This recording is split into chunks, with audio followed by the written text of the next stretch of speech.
If you do not have money to start a business, this video is for you. My name is Adnan Sani Dangote. I'm Ghana's most reviewed Airbnb host. In this video, I'm going to teach you exactly what I would do if I didn't have anything. If I woke up today with zero, what I'm going to do. But that is because I am very, very angry. I am very angry because somebody very close to me has said something to me that has touched me. Yesterday, he sent me a message and he said, "Can you imagine that it's already been a year since this event happened?" I said, "Wow, it's been a year already." So, I just took the opportunity because I like to educate people a lot. So I said, you see, that is why investment is very important. Imagine 1 year if you were investing, even though the year has gone past very fast, but at least you'll be compensated because you are paid for your investment. So I said this and I was happy. I'm waiting for him to, get back to me to say something positive. And then a message comes back and he says, "Adnan, you financial coaches are very annoying." I said, "Very annoying. We are changing lives." He said, "You are so annoying because listen, majority of people," and by the way, this is somebody that I have, literally pulled in the Airbnb business. He's doing very well. So, and he was brave enough to tell me that. So, I respect that, but I'm still mad. He said, "We understand that you have to invest. We understand that you have to do all of these things, do this and this. We understand all of that. We just don't have the money. People don't have the money." And it dawned on me. I said, "But I've literally written an entire book explaining exactly how to start if you have nothing." Clearly, nobody's reading my book. Well, I know 40,000 people have. But I said, I'm going to film a video so that I can explain this from scratch. Explain exactly what you need to do if you have absolutely nothing going on for you. Nothing at all. What do you need to do?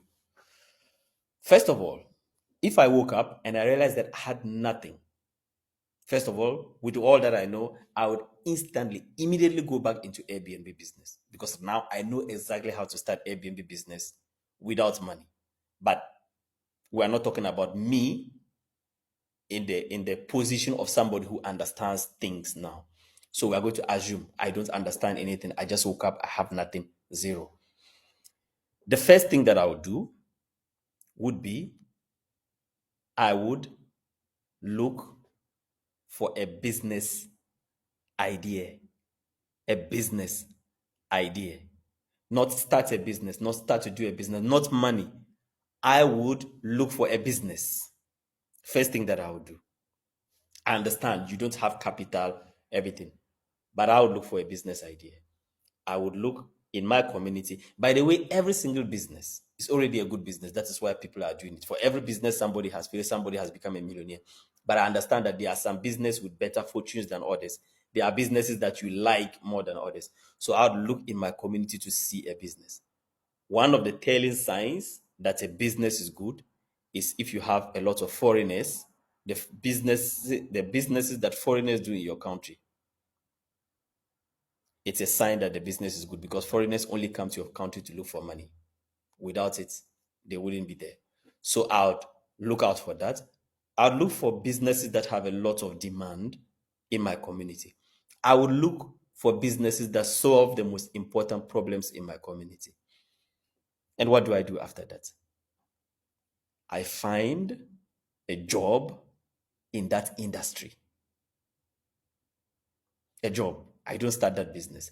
I find a job in that industry. I understand you are going to say it is difficult to find a job. Finding a job is difficult. I understand that finding a job is difficult. I've never found a job myself. After university, I have not worked any job. The closest I came to working a job was after high school when I worked at Chicken Republic, which is a very funny story I'll tell some other day. But I have literally seen people around me find jobs with techniques that I think work till this day. One of such persons is a guy called Adamo. He works with me till now. He's from Cote d'Ivoire. How I employed him was strange. This guy would literally get up every day, dress up, and he would come to our office and he would be at the office. just seated at the office, having conversation with us. We are eating, we are doing. He would get up every day and he would come to the office.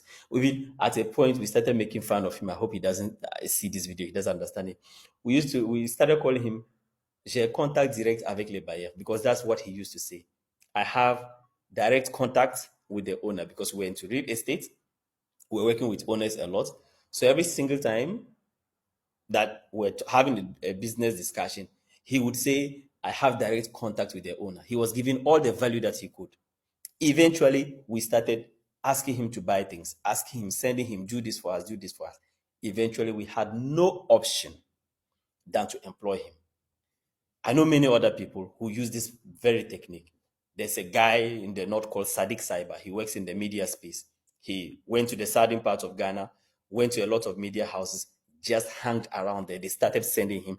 Eventually, they employed him, and that is what he makes a living of till this day.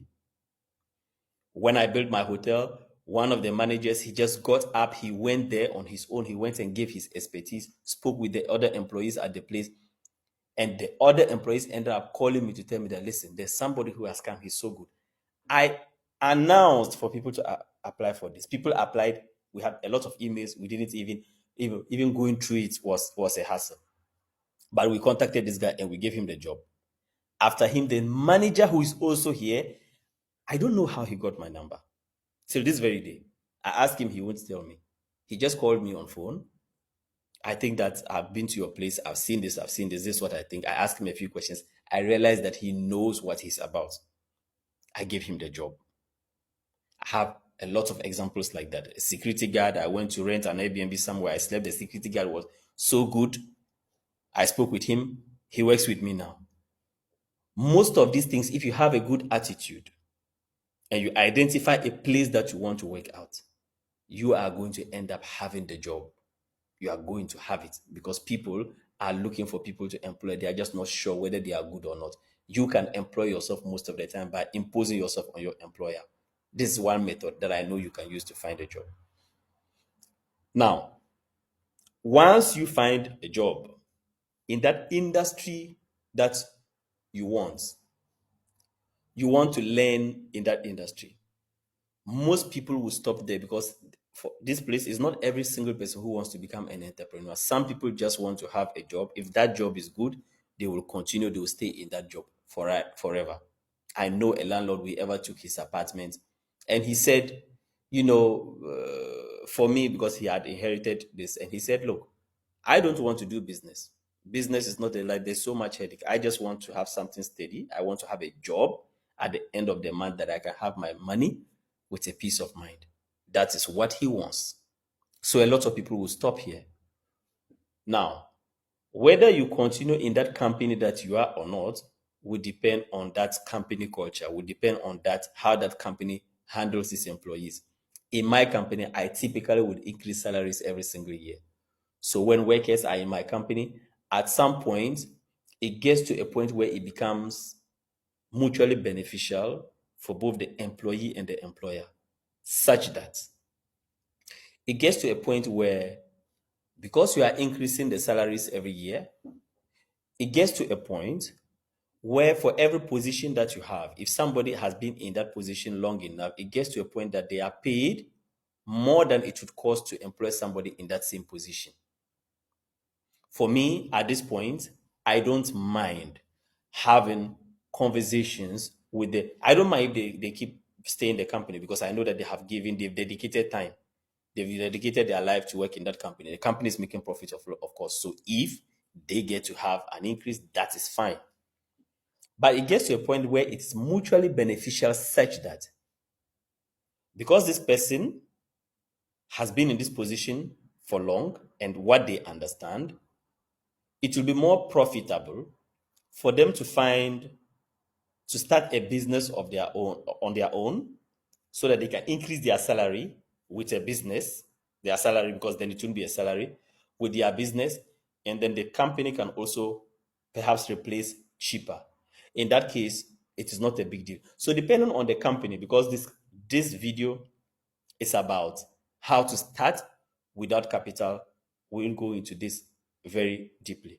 But eventually, you can have that conversation with your your employer. You can start side hustles. You can start your own business. One thing you have to understand is that when you start your own business, things are not going to fly immediately. For some time, you are going to be the employer, you are going to be the employee, and you are going to be the marketing manager. You're going to be everything. It is not going to be a business. It's going to be a job first before it becomes a business. Every single business, when you start it, first starts as a job, then it becomes a business. So if you are leaving your work or your job to start a business thinking that you are living into freedom, no, you are not living into freedom. Most of the time, you do work more than even the job because the job had a starting time, an ending time. When you start your own business, you are working like forever. You are working like 24/7. You have to understand that. Eventually, as you do that job, you can start to bring in people. This person takes this job, this person takes this person takes this person takes this. It gets to a point you don't do anything. By the grace of God, I am at that point where my business is automated. I can decide to not intervene in my business for months. I just don't like to do that because I want to have my eyes on the ball, right? But I can afford to not. I'm somebody who likes my private life, who likes to, live a quiet life, quiet life. So I can decide to not intervene in my business. When you get to that point, you become an investor. It means that you start investing money. You have to learn about investing, how to build a personal brand. We'll go into that. All of that. I've done a book called The Wealth GPS that explains all of that.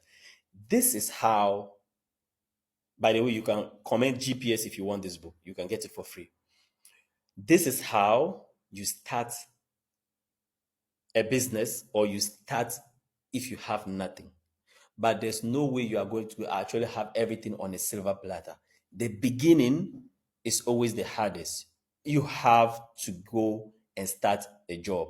I probably, if I had to start today with everything I know, I would probably go right into Airbnb, or I'd find investors. That is not advisable for a newbie.